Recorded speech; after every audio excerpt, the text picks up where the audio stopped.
Acción. Prólogo a la obra Sociología de la Libertad de Abdullah Öcalan. La prisión como laboratorio del pensamiento libre. Epistemologías de la rebeldía. El legado de Abdullah Öcalan. Entre lianas y barrotes, abrir una grieta en la celda del mundo. Conocí la obra de Abdullah Öcalan gracias a un activista, periodista, investigador y militante kurdo, actual representante del Congreso Nacional de Kurdistán, KNK, en América Latina. Fue a través de su palabra y de su presencia comprometida que el pensamiento radical de Öcalan comenzó a arraigar en mí, en mis lecturas y en mis propias búsquedas de emancipación.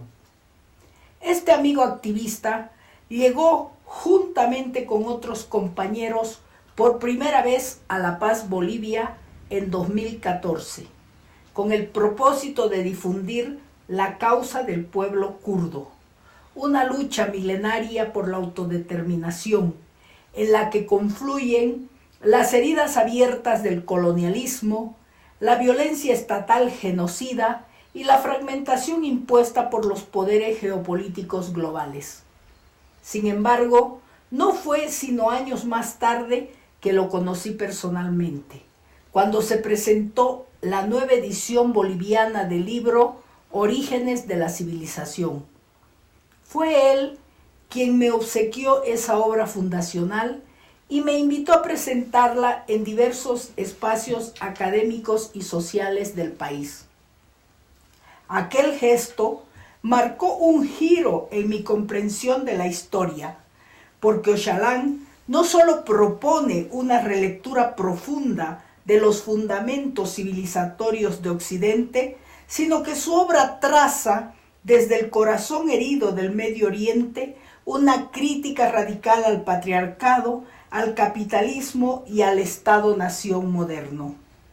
Tan es así que muchas de sus reflexiones me ayudaron a esbozar y completar una genealogía del patriarcado que utilizo actualmente en mis exposiciones sobre el tema y que sugieren que el patriarcado se remonta al neolítico urbano, con la aparición de la civilización sumeria, la construcción del zigurat y la invención de los primeros dioses masculinos, cuyo propósito era desestructurar la legitimidad y el reconocimiento del mito de la diosa madre.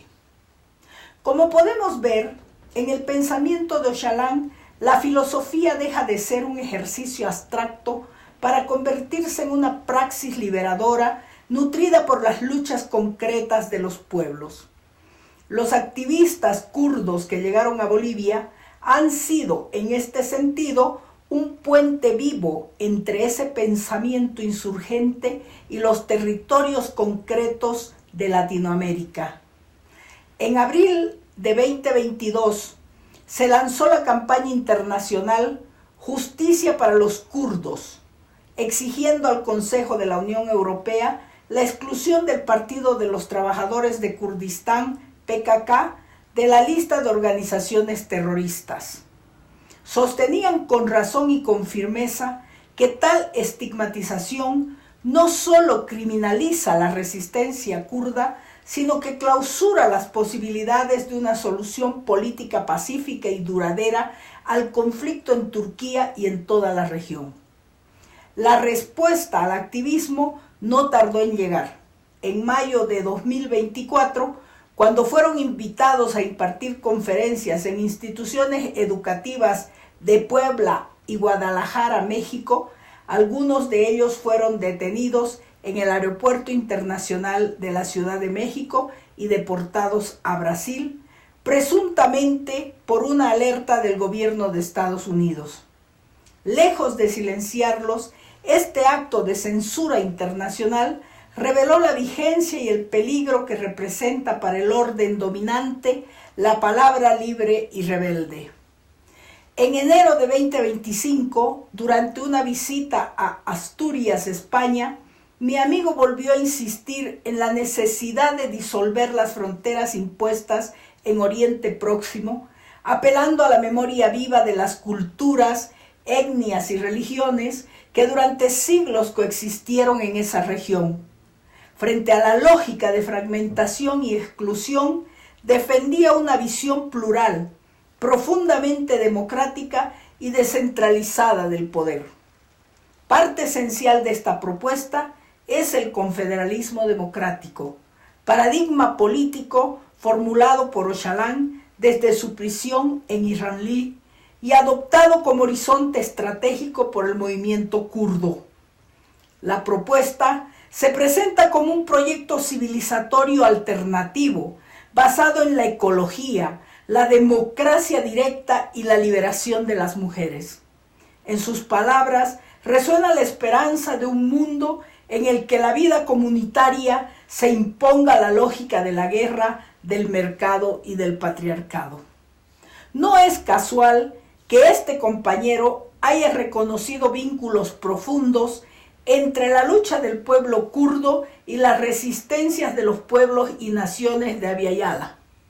En ambos casos, lo que está en juego no es solo un derecho, sino una cosmovisión, una forma de vida otra, una manera otra de habitar el mundo. Un gesto radical que interpela los fundamentos mismos de la modernidad. Y fue precisamente él quien me extendió la invitación a escribir este prólogo para la edición boliviana del tomo 3 de la Sociología de la Libertad, una de las obras más densas, críticas y visionarias de Abdullah Öcalan. Acepté la tarea con gratitud y con el sentido de responsabilidad que implica acercarse a una obra que, aunque gestada en las entrañas del encierro, respira libertad en cada una de sus páginas. Dado que, como ya lo he dicho, Öcalan escribe desde la prisión de alta seguridad de İranlı, donde se encuentra confinado en condiciones extremas desde 1999, aislado del mundo, pero no de la historia. Desde allí ha desplegado un pensamiento que escapa a la lógica del encierro y que se proyecta hacia horizontes emancipatorios que atraviesan fronteras, culturas y tiempos.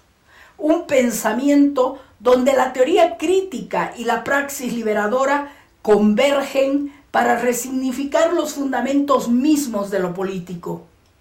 En un mundo atravesado por la crisis de los sistemas hegemónicos, capitalismo, patriarcado y estatismo, el pensamiento de Öcalan emerge como un acto de resistencia ontológica, una interrogación radical a las estructuras que configuran nuestras formas de vida y convivencia. En el corazón de su propuesta se encuentra una audaz reconfiguración de la modernidad, no como una fatalidad histórica, sino como un espacio de disputa en el que el poder hegemónico puede ser desafiado mediante prácticas de autonomía democrática, pluralismo comunitario y equidad de género. Este enfoque, profundamente influenciado por tradiciones filosóficas que van desde la crítica marxista hasta el pensamiento ecológico y feminista, no solo nos invita a imaginar futuros alternativos, sino también a desmontar los dispositivos ideológicos que perpetúan la explotación y la dominación. Öcalan no escribe desde la distancia del filósofo abstracto. Su obra es ante todo un acto de resistencia encarnada, porque al ser escrita desde las condiciones extremas de la prisión, su pensamiento deviene una suerte de ética de la esperanza, un testimonio incuestionable de que incluso en los márgenes más oscuros del poder, el pensamiento crítico puede florecer como herramienta para construir mundos más justos.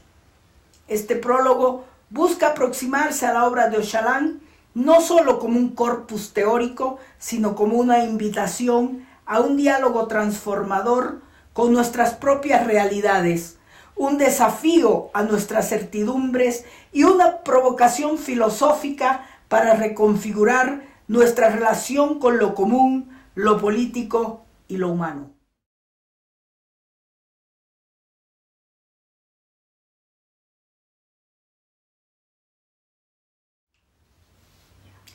Abdullah Öcalan nació el 4 de abril de 1949 en el pueblo de Ömerli, en la provincia de Sanliurfa, Turquía. Creció en una familia campesina kurda, en un contexto marcado por la pobreza y la marginación que enfrentaban los kurdos en Turquía, donde su identidad cultural y lingüística estaba reprimida. Desde joven experimentó las injusticias hacia los kurdos, lo que forjó su carácter y su compromiso político. En los años 70 se trasladó a Ankara para estudiar ciencias políticas en la Universidad de Ankara. Fue allí donde comenzó a involucrarse activamente en movimientos izquierdistas y se interesó por el marxismo-leninismo, ideologías que influirían profundamente en su pensamiento inicial. En 1978, junto con otros activistas, fundó el Partido de los Trabajadores de Kurdistán, PKK, con el objetivo de establecer un Kurdistán independiente y socialista. Bajo el liderazgo de Öcalan, el PKK adoptó inicialmente estrategias de lucha armada contra el Estado turco, que comenzó en 1984. Este conflicto armado, centrado en la autodeterminación kurda, fue brutal y dejó muchos muertos. Sin embargo, el enfoque del PKK evolucionó con el tiempo, especialmente tras la detención de Öcalan, hacia una estrategia menos centrada en la independencia estatal y más en el autogobierno democrático. En 1999, Öcalan fue capturado por fuerzas de seguridad turca en una operación respaldada por la CIA y el Mossad. Fue arrestado en Nairobi, Kenia, tras huir de Siria, que hasta entonces le había dado refugio. Su captura fue un evento polémico y celebrado por el gobierno turco, pero generó protestas masivas entre la diáspora kurda. Fue condenado a muerte, pero la sentencia fue conmutada por cadena perpetua cuando Turquía abolió la pena de muerte en el 2002 como parte de su proceso de integración a la Unión Europea. Desde entonces, Öcalan ha estado recluido en la isla prisión de İmralı, en el mar de Mármara, bajo condiciones de aislamiento extremo. A pesar de su encarcelamiento, ha seguido escribiendo y desarrollando su pensamiento político, mismo que ha influido profundamente en el PKK y en otros movimientos kurdos. En prisión, Öcalan comenzó a criticar el modelo de Estado-nación como solución para los kurdos y se alejó del marxismo-leninismo ortodoxo.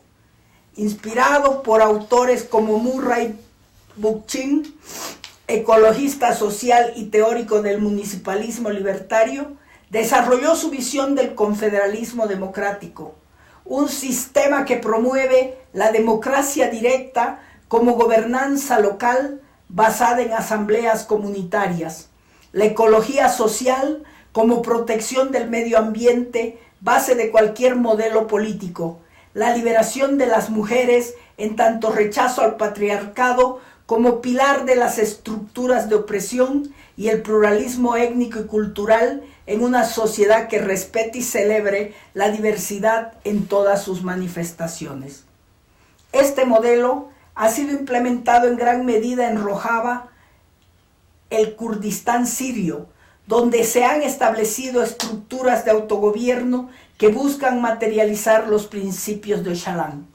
Aunque Öcalan sigue siendo una figura polémica, considerado un líder revolucionario por algunos y un terrorista por otros, su impacto en la política kurda y global es indiscutible. Sus escritos han inspirado a movimientos de izquierda, ecologistas y feministas en todo el mundo. El modelo de autonomía democrática de Rojava ha sido un experimento observado de cerca por quienes buscan alternativas al capitalismo y al Estado-nación.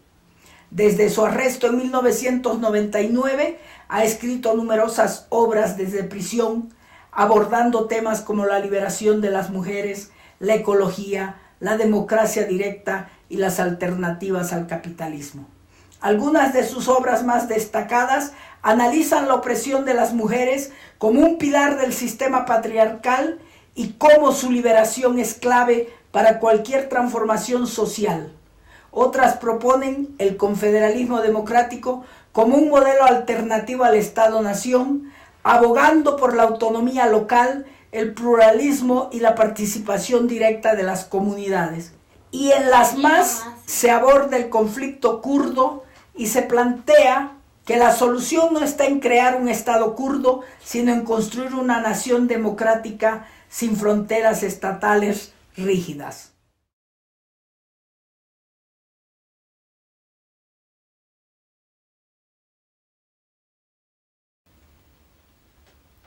El libro Manifiesto por una civilización democrática, Sociología de la Libertad, tercer volumen de la serie Manuscritos de la prisión de Abdullah Öcalan, surge en primer lugar en un contexto histórico y político marcado por el enfrentamiento entre las aspiraciones emancipatorias de los pueblos y las fuerzas hegemónicas del capitalismo global, el estatismo autoritario genocida y el patriarcado.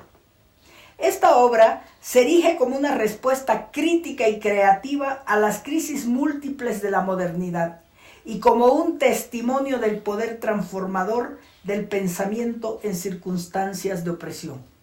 La motivación que impulsa Sociología de la Libertad radica en una profunda voluntad de confrontar las epistemologías dominantes que bajo el disfraz de la neutralidad científica han naturalizado las estructuras de dominación, opresión y exclusión en la modernidad capitalista.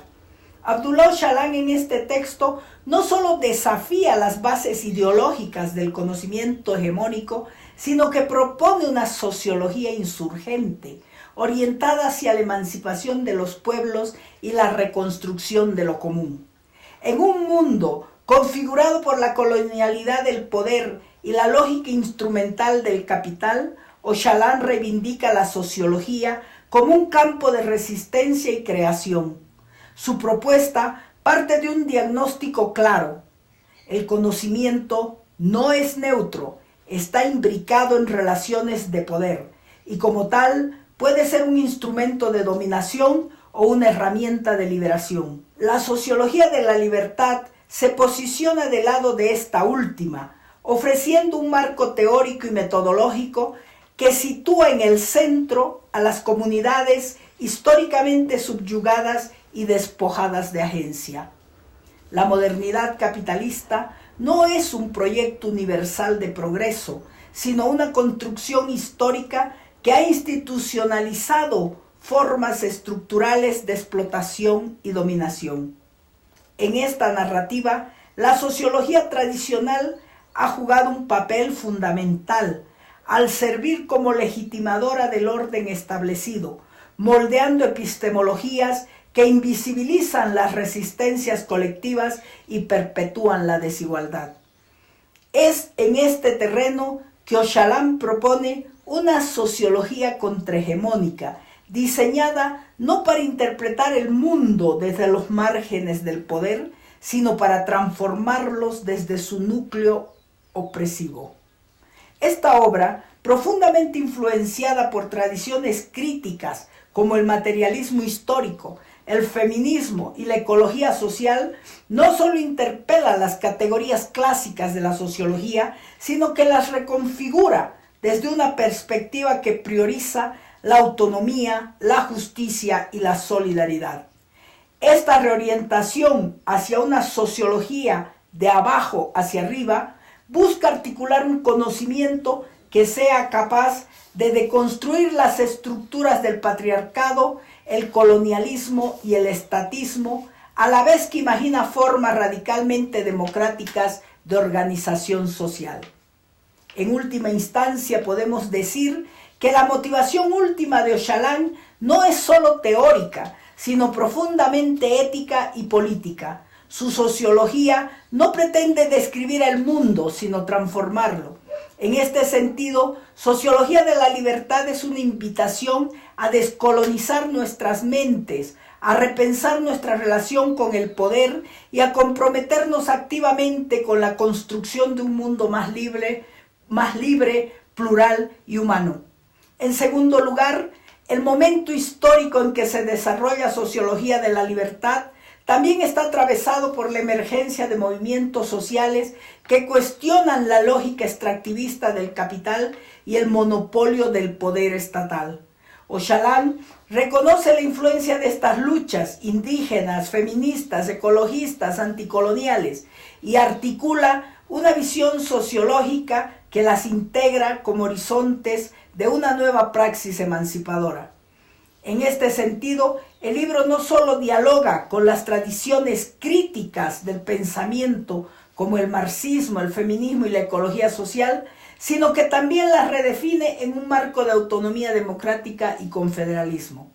En tercer lugar, la contextualización de esta obra tampoco puede desligarse de la experiencia personal y colectiva de Öcalan como líder del movimiento de liberación kurdo, cuyo proyecto de autonomía democrática trasciende las fronteras nacionales para proponer un paradigma alternativo de convivencia humana.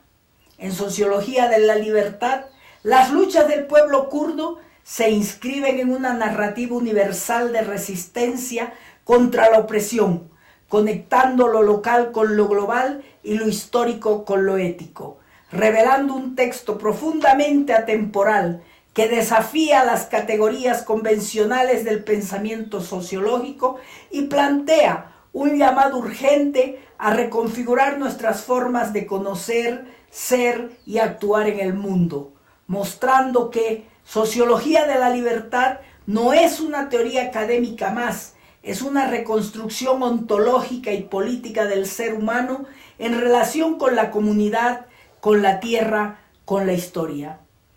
Si tuviésemos que resumir brevemente este libro, tendríamos que decir que en él Öcalan propone una nueva forma de hacer sociología más allá de las disciplinas académicas tradicionales. La suya no es una sociología neutral, sino una sociología militante, crítica, insurgente. La llama Sociología de la Libertad porque su propósito es comprender las raíces de la opresión capitalista, patriarcal, estatal, para poder desmantelarlas y crear sociedades verdaderamente libres. Para Öcalan, el ser humano está intrínsecamente ligado a la libertad, no como una abstracción, sino como potencial práctico que crea comunidad, justicia, equidad y armonía con la naturaleza. Öcalan también profundiza en esta obra su crítica a la civilización capitalista en tanto sistema dominante, porque considera que el capitalismo no es solo un modelo económico, sino una forma civilizatoria basada en el control, la fragmentación de la vida y la subordinación de la naturaleza. Y el Estado-nación moderno es precisamente la forma política centralizada de esta civilización capitalista incompatible con la libertad. Y por si esto fuera poco, el patriarcado no es una consecuencia secundaria, sino que es el primer sistema de dominación, incluso anterior al Estado y al capital. Por eso, la liberación de las mujeres está en el núcleo del pensamiento de Öcalan. Otro tema que se aborda en la obra es el confederalismo democrático como alternativa política frente a este sistema. Öcalan propone el confederalismo democrático como una forma de organización social basada en la autonomía local y la democracia directa, en la igualdad de género y en la libertad de las mujeres como pilar en la economía social y en la ecología, y en el reconocimiento y el respeto de la diversidad cultural, religiosa y étnica. Este modelo se inspira tanto en tradiciones kurdas como en otras experiencias de lucha global.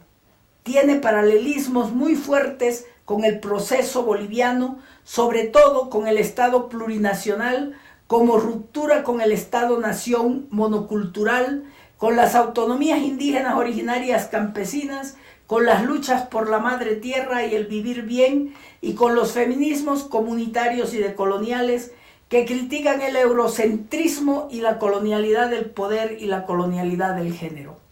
Finalmente, Ochalán nos habla de la libertad como praxis. No habla de libertad como libertades individuales al estilo liberal.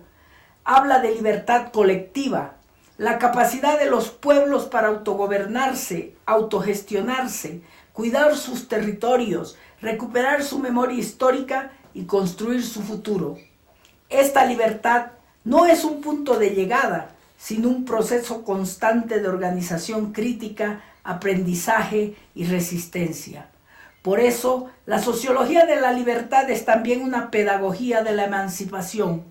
En conclusión, podemos decir que Sociología de la Libertad, más que un libro, es una brújula política y ética, porque nos invita a repensar la historia, a desobedecer las formas impuestas de vivir y a construir desde abajo una nueva civilización basada en la comunidad, la ecología, la equidad y el respeto profundo por la diversidad.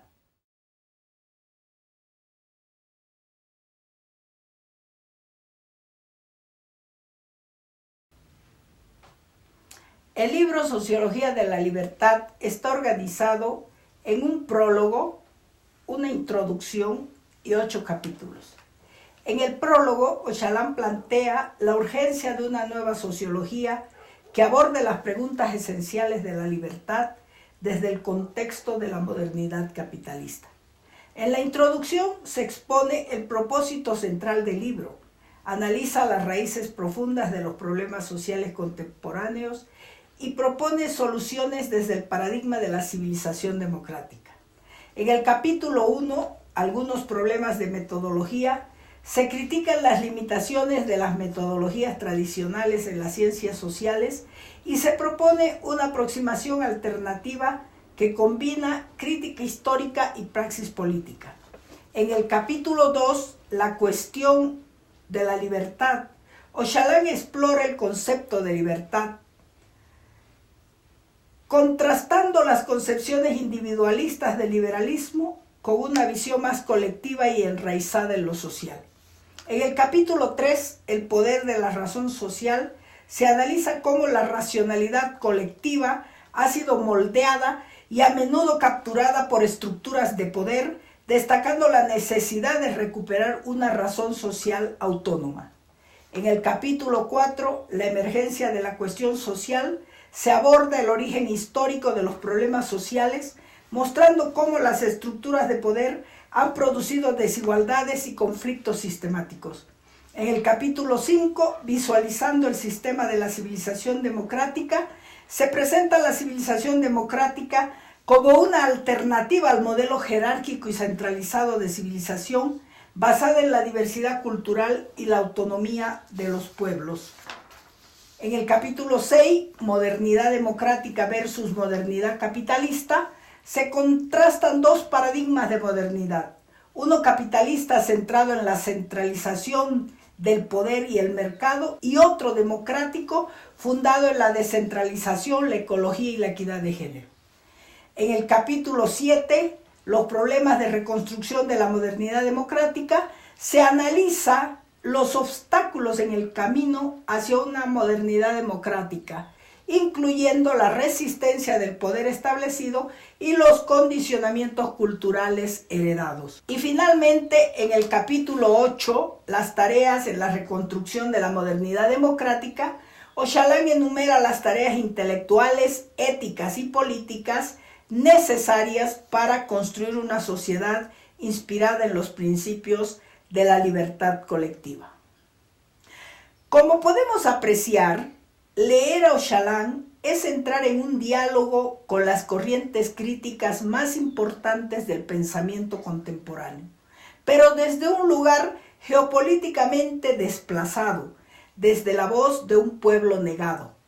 Su estructura no rehúye la complejidad, atraviesa la historia de las civilizaciones, desmenuza las raíces del poder, analiza el patriarcado como la primera y más persistente forma de dominación y vislumbra las posibilidades de una nueva ética civilizatoria basada en la autonomía, la pluralidad y la comunidad. Como mujer boliviana latinoamericana, como amazónica, como pensadora situada en un territorio donde también los cuerpos y las comunidades han sido históricamente sometidas al despojo, encontré en este texto una resonancia profunda, porque Ochalán no propone una utopía desarraigada, sino una transformación desde abajo, desde las prácticas de vida cotidiana, desde la recuperación del tejido social y espiritual que el capitalismo y el Estado-nación han desgarrado. El confederalismo democrático, eje articulador de su propuesta política, no es una abstracción, es una forma concreta de reorganización social que ya se experimenta en Rojava, en el norte de Siria, y que se basa en la autoorganización de las comunidades, en el reconocimiento de la diversidad cultural y religiosa y en la centralidad de las mujeres como sujetos políticos de la transformación. Esta experiencia nos habla de una revolución que no espera el futuro, sino que se construye aquí y ahora, con todas sus contradicciones, pero también con toda su potencia. Erol Polat vio en mi mirada quizá una afinidad con este horizonte. Por eso me ofreció la responsabilidad que asumo también como una forma de tender puentes entre nuestras geografías de lucha. En esta sociología de la libertad reconozco no solo el testimonio de un pueblo en resistencia, sino también una filosofía insurgente que interpela nuestros modos de conocer, de vivir, de vincularnos. Una invitación a imaginar y a construir mundos en los que la vida pueda ser vivida con dignidad, sin jerarquía, sin cadenas. Este prólogo no pretende agotar la riqueza de la obra. Mi intención es apenas abrir un umbral, invitar a la lectura atenta, comprometida, apasionada.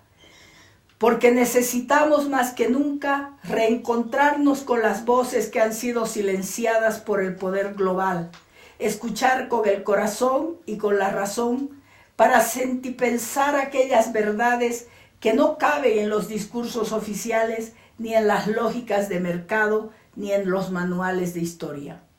Ochalán, desde su celda, nos recuerda que la libertad no es un punto de llegada, sino un proceso vivo, un tejido que se rehace colectivamente, una construcción ética que nos desafía en cada decisión, en cada palabra, en cada paso. Su pensamiento en diálogo con el espíritu rebelde de los pueblos se convierte en una herramienta vital para pensar la emancipación más allá de las formas clásicas de la política. Por eso, leerlo no es solo un acto intelectual, sino un acto profundamente político. Tan político que los planteamientos en este tercer tomo resuenan cercanos con los procesos que hemos vivido y seguimos disputando hoy en Bolivia. En particular, con las luchas por la descolonización, la despatriarcalización y la defensa de la madre tierra y de la madre selva, que no son consignas abstractas, sino caminos concretos de transformación histórica que se abren paso desde los pueblos y territorios. La sociología de la libertad propone una ruptura radical con las estructuras de dominación que han dado forma al mundo moderno. El Estado-nación centralizado, el patriarcado como matriz originaria de todas las opresiones, el capitalismo como lógica totalizante del mercado. Esta crítica profunda que Ochalán articula desde la experiencia kurda encuentra paralelos con la crítica que los pueblos indígenas, las mujeres y las comunidades organizadas en Bolivia han sostenido frente a los efectos coloniales del poder. Desde la promulgación del Estado plurinacional en el 2009, Bolivia ha intentado romper con el modelo de Estado monocultural y patriarcal heredado del orden colonial y del liberalismo republicano. En su esencia, esta propuesta emergió de las luchas milenarias de los pueblos indígenas, especialmente de las naciones amazónicas y andinas, que exigieron el reconocimiento de su autodeterminación, sus territorios, sus formas de vida y de gobierno. Fue en estas geografías, desde las selvas y ríos, desde las montañas, donde se gestó la esperanza de un nuevo pacto civilizatorio guiado por el suma camaña, vivir bien, como alternativa al desarrollo capitalista y extractivista. Sin embargo, este proyecto fue traicionado por el gobierno de turno, que desde un poder centralizado y fuertemente andinocéntrico vaciaron de contenido transformador al Estado plurinacional. La marcha del Tibnis en 2011 se convirtió en un hito emblemático de esta traición. Pueblos indígenas amazónicos y del oriente resistieron el intento estatal de imponer un megaproyecto carretero que atravesaría su territorio, desconociendo su derecho a la consulta previa y al autogobierno. Lo que se reveló entonces fue la persistencia de un colonialismo interno que subordina a los pueblos indígenas a las decisiones del Estado-nación y reproduce lógicas desarrollistas, extractivistas y patriarcales. En lugar de transitar hacia una refundación real, el Estado plurinacional fue reconfigurado como un Estado pluricolonial, donde la diversidad se celebra en el discurso, pero se niega en la práctica. Se mantuvieron intactas las estructuras de dominación, el centralismo estatal, el racismo estructural, el patriarcado institucional y el extractivismo como política económica dominante. A pesar de ello, el sueño del Estado plurinacional no ha muerto. Permanece como una utopía insurgente, tejida en las memorias y resistencias de los pueblos amazónicos, andinos y afrodescendientes, que siguen apostando por un horizonte donde la vida digna, la autonomía y la pluralidad no sean excepción, sino regla.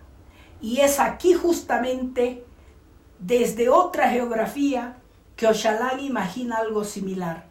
Un orden social plural, no jerárquico, ecológico y comunitario, donde la política vuelva a ser una práctica colectiva de cuidado y decisión. Asimismo, el enfoque del confederalismo democrático, con su énfasis en la autoorganización de las comunidades, la autonomía territorial y el liderazgo político de las mujeres, dialoga íntimamente con las propuestas feministas nómadas y comunitarias que emergen de nuestras tierras. La despatriarcalización, entendida no como una simple inclusión de mujeres, sino como un horizonte de posibilidad, una transformación radical de las relaciones patriarcales de poder que estructuran nuestras sociedades, es una tarea común a futuro que cruza el Kurdistán, los Andes y la Amazonía. Y es precisamente en la relación con la tierra donde el pensamiento de Oxalán cobra una potencia especial para nuestras luchas. Frente al extractivismo depredador, la mercantilización de la naturaleza y la crisis ecológica global, su propuesta de una sociedad ecologista que restituya la armonía con el entorno no es una nostalgia del pasado, sino una urgencia del presente.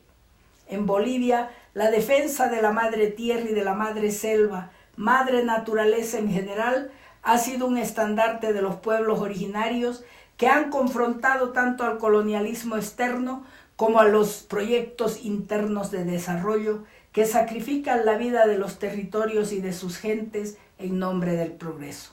Leer la sociología de la libertad desde Bolivia, entonces, es una invitación a tejer diálogos del sur global, a entrelazar experiencias que desde distintas realidades buscan lo mismo: liberar de los yugos de la dominación para reinventar colectivamente la vida.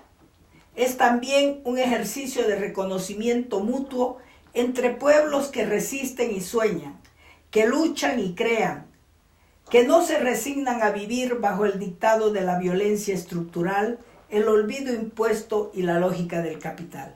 Porque entre las palabras de Oxalán y mi propia memoria hay un hilo de ternura indócil que nos conecta. Él, desde su encierro, Escribe con la paciencia de quien ha aprendido que la libertad no se mendiga, se sueña, se cultiva y se defiende.